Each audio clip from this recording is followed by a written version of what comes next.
በጣም ኦልሞስት ወደ ዜሮ ይጠጋል። እሱ የሰሜን ወሎና አርሶ አደር፣ የደቡብ ወሎና አርሶ አደር፣ የአፋርና አርብቶ አደር አፋር አካባቢ ነው። በነገራችን ላይ አፋር አካባቢ እነሱ በሚሉት አካባቢ የሚታረሱ ብዙ ቦታ የለም። ይሄ የተደረገ ነው ብለው ለማነሳሳት የሚያደርጉት እንቅስቃሴ መልሶ እዛው ያለ የራሳቸውን ጸረ ህዝብ ነው የሚያጋልጠኛ የገባባቸው ቦታዎች በሙሉ የህዝብ ኃይል መሆኑን ለማሳየት የሚያስችሉ ስራዎችን ነው የሚሰራው። ተፈጥሮ ስለሆነ ነው ጥረት ማድረግ አይጠበቅበትም። ማጭድ ይዘው ገቡ የሚለው ሌላ በጣም አሳፋሪ ገጽታው ለኢትዮጵያ ህዝብ ያላቸውን ንቀት ለአካባቢ ህዝብ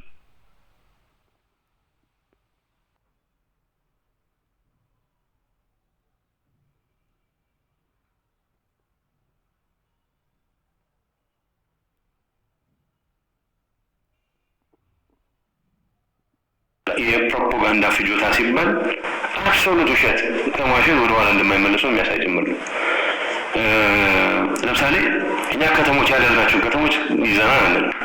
ችግሩ ስለሌለው ለእኛ ከተሞች መያዝ አይደለም ዋናው ቁም ነገር የዚህ ስርዓት ማገር የዚህ ስርዓት ምሰሶ ሆኖ እያንቀሳቀሰ ያለውን ሰራዊት መሰበር መቻል አለበት። የድርሻው ማግኘት መቻል አለበት። በየትም ቦታ ሰላማዊ ዜጎችን ፊት ለፊት እያጋፈጠ እያስፈጀ ያለ ሰራዊት ነገ ተነገ ወዲያ ድል ቢያገኝ ትግራይ መጥቶ ህጻናትን እንዳለ ከመጨረስ ወደ ኋላ የማይል ሰራዊት ስለሆነ በይፋም ኢንቴንሽኑን እየገለጸ ያለ ሰራዊት ስለሆነ ዛሬ ትኩረት እናደርገው። እነዚህ ሰዎች ለአንድ ቀን ኮንሳምፕሽን ሲባል ከተማ አልተያዘም የሚል መልዕክት ለማስተላለፍ የማይሰሩት ነገር የለም፣ የማያወሩት ነገር የለም። ለአንዲት ሰዓትም ኮንሳምፕሽን የምትል ፕሮፓጋንዳ ነጥብ ከተገኘ ንጹህ ውሸት መቶ ውሸት የሆነ ነገር በአደባባይ ከማለት የሚመልሱ ሰዎች አይደሉም። አይናበቡም። አሁን ያው አንድ ይሰበሰቡ አይሰበሰቡ መዋሸታቸውን ኮንስታንት ውሸት መዋሸታቸውን ካልሆነ በስተቀር ፈረንጆች እንደሚሉት ኮንሲስተንት ውሸት እርስ በርሱ የሚደጋገፍ ውሸትም አለ። እሱን ስለማድረግ እንኳ ብዙ አይጨነቁም። ኮንስታንትሊ በተደጋጋሚ መዋሸት ነው የፕሮፓጋንዳ ዘይቤያቸው እና አንዳንዴ ማቃቸው ሰዎች እውነት እንዳልሆነ የሚያውቁትን ነገር ሲጽፉ ያለው ሲያብራሩ ያለው እውነት እንዳልሆነ በመሬት ላይ የሚያውቁትን ነገር እና የትግራይ ህዝብ አሁን ጠላትን በደህና ሰዓት በመድረጋችን ምክንያት ቀረጡ ዝናብ ጥሩ ስለነበረ የተወሰኑ አካባቢዎች ከጠቅላላ አቅሙ 30% አይሞላም እናውቃለን። እርሻ ማረስ የቻለበት እድል ነበረ። ከጠቅላላ የትግራይ የማነስ አቅም 30% የማይሞላው ነው። ግን እንደዛ ሆኖ አሁን ብዙ የትግራይ ተወላጅ ይህችን ምርት ለአንበጣ እንዳይበላበት ደፋ ቀና የሚልበት ሰዓት እንጂ ማጭድ ይዞ ሰሜን ወሎ የሚዘምትበት ምክንያት የለም። የሰሜን ወሎ ህዝብ ያውቃል፣ የደቡብ ወሎ ህዝብ ያውቃል እንደዚህ አይነት ማጭድ እንደሌለበት። አሳፋሪዎች ናቸው። ቄስ ማርከና ይለዋል። አንድ ሰው ጥምጣም አሉ ሰው ወይ ያናዙታል ማርከናል እየሸሸ ያለ ሰራዊት በምንም ስሌት ምን የት ሆኖ ነው ማድረግ ይችላል። እና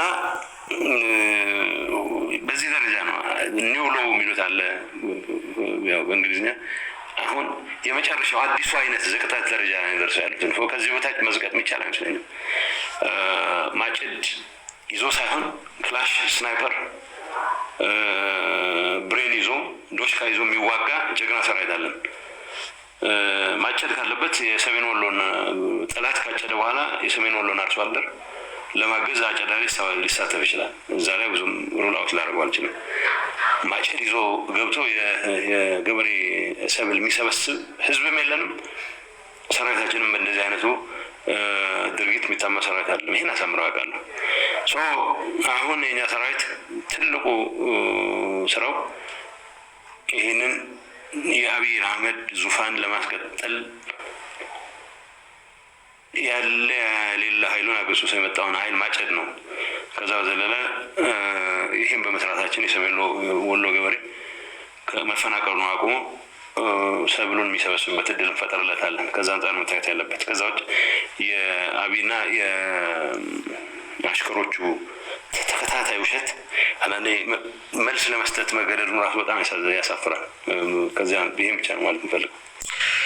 በአጠቃላይ ስናየው አሁን ጠላት መቀሌንና ሌሎች የትግራይ ከተሞችን በአውሮፕላን በአየር በጦር አውሮፕላኖች እየደበደበ ነው የሚገኘውና መነሻው ምንድን ነው? ለምንድን ነው ይህንን ጊዜ መረጠው? አሁን አንድ ነገር የተሳካለት የሚመስለኝ የአየር ድብደባው አንድ ጠላት በግንባሩ የሚገጥመውን ሽንፈት ለመሸፈን አግዞታል። ስለ ግንባር እንቅስቃሴ ብዙም አይወራም።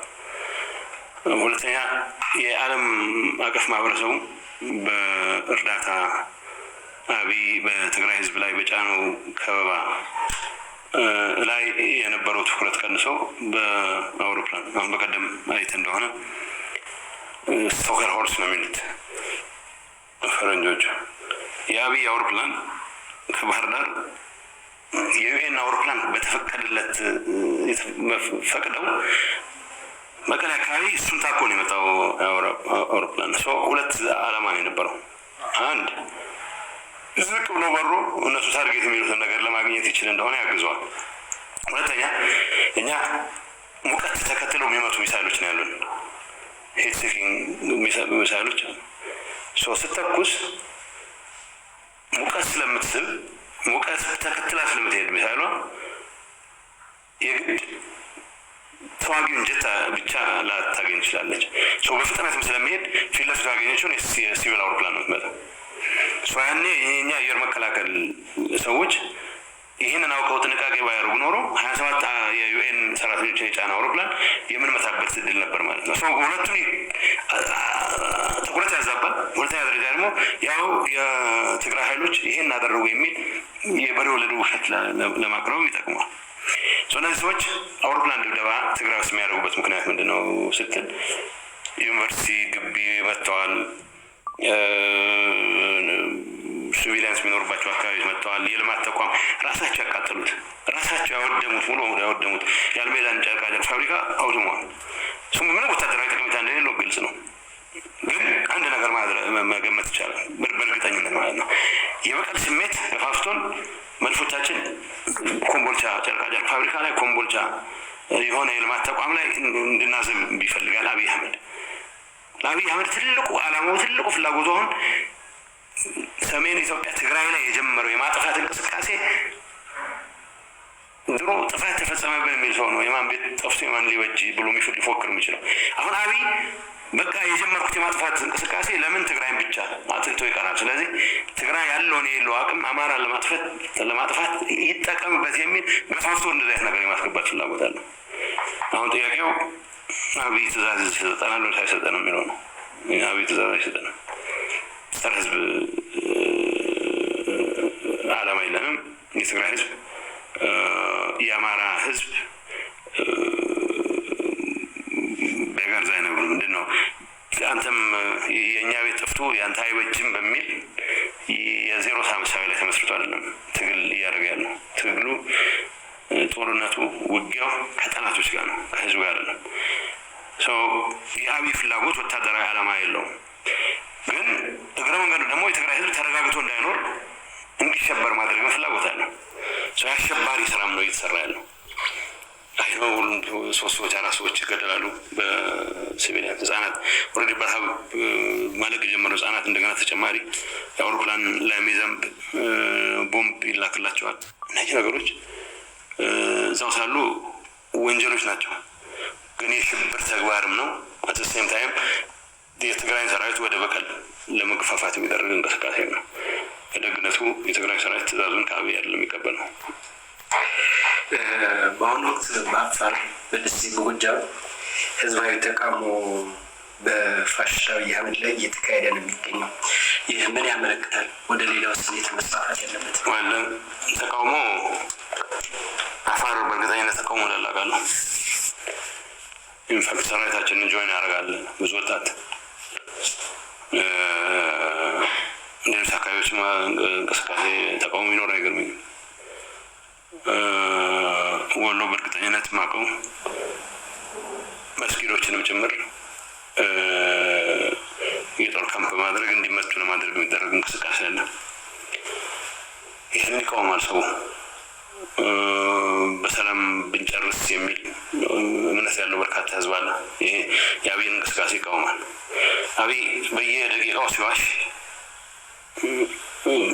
የአብይን የውሸት ዳፋ ግን እያገኘ ያለው ህዝቡ ነው። አብይ በየቀኑ ሲያምታታ የእሱን የማምታታት ሴራ ውጤት እየተጋተ ያለው ህዝቡ ነው። ስለዚህ አንጻር ህዝቡ ተቃውሞ ቢያሰማም የሚገርም አይደለም።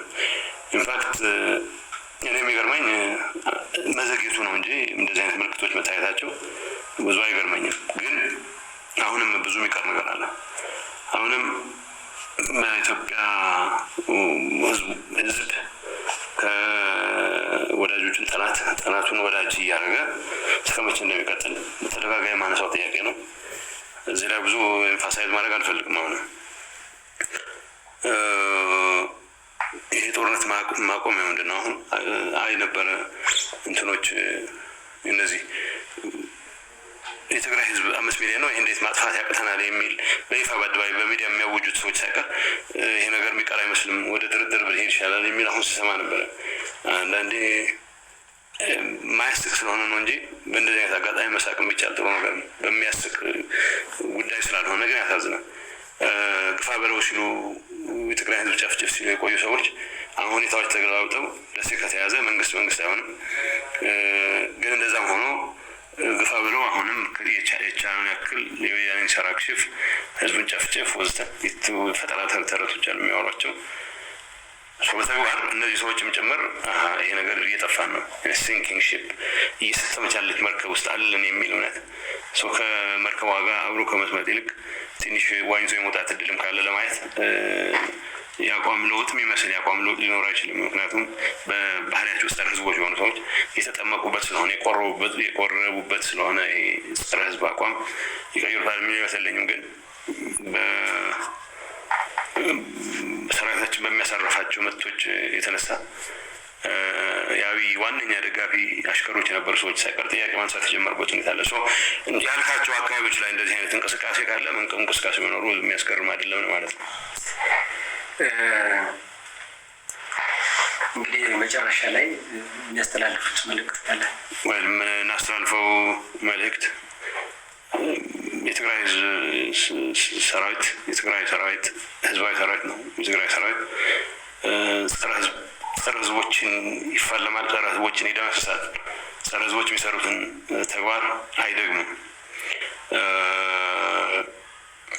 በምንመጣባቸው ወይም በመጣንባቸው አካባቢዎች ላይ ያለው ህዝብ በተግባራዊ ስለሆነ ይህን ጉዳይ መደጋገም አስፈላጊ አይደለም። የአብይ አህመድ ትርፍራፊ ሰራዊት የሚያድነው መንግስት የለም፣ ከተማ ጉዳይ ነው። ህዝቡም የትም ቦታ ሆኖ ከሚፈናቀል የራሱን ንብረት የሚጠብቅበት